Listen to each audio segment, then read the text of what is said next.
안녕하세요, 여러분. 오늘 우리가 파헤쳐볼 주제는 바로 간병인 사용 입원 일당입니다. 이름만 들어도 뭔가 복잡해 보이죠?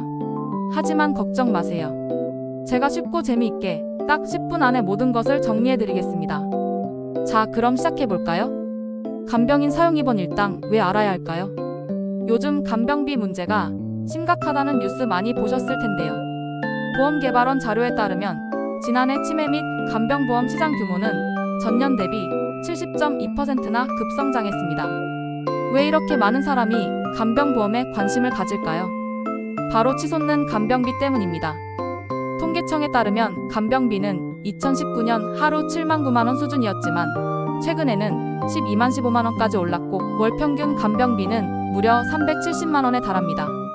이는 개인이나 가정의 소득만으로 감당하기 힘든 수준입니다.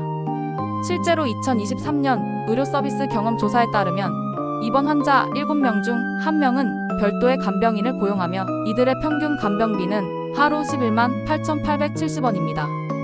정부도 이 문제의 심각성을 인지하고 간호간병 통합 서비스를 확대하고 있지만 아직은 충분하지 않은 상황입니다. 살다 보면 예기치 않은 사고나 질병으로 입원해야 할 때가 생깁니다. 이때 혼자서는 생활이 어려워서 간병인의 도움을 받아야 할 수도 있습니다. 바로 이럴 때 간병인 사용 입원 일당 보험이 여러분의 든든한 지원군이 되어줄 수 있습니다. 간병인 사용 입원 일당 어떤 내용을 보장해 줄까요? 간병인 사용 입원 일당 보험은 상해나 질병으로 입원해서 간병인을 고용했을 때 하루에 정해진 금액을 지급해주는 보험입니다. 예를 들어 하루에 10만 원씩 보장해주는 보험에 가입했다면 간병인을 쓰는 날마다 10만 원씩 받을 수 있는 거죠. 물론 보험사마다 보장 금액이나 조건은 조금씩 다를 수 있으니 꼼꼼하게 비교해보는 것이 중요합니다.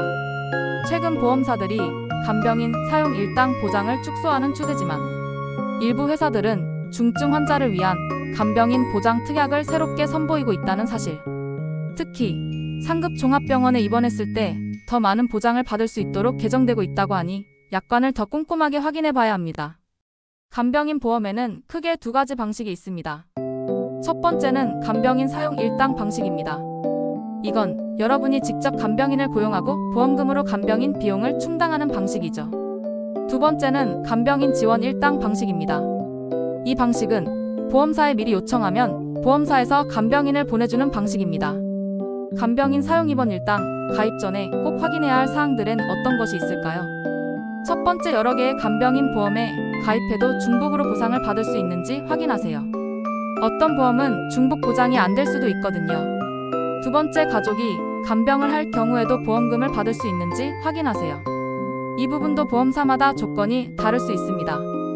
세 번째, 어디에 입원했느냐에 따라 계산 방식이 달라지고 보장에서 제외될 수도 있으니 약관 확인은 필수입니다.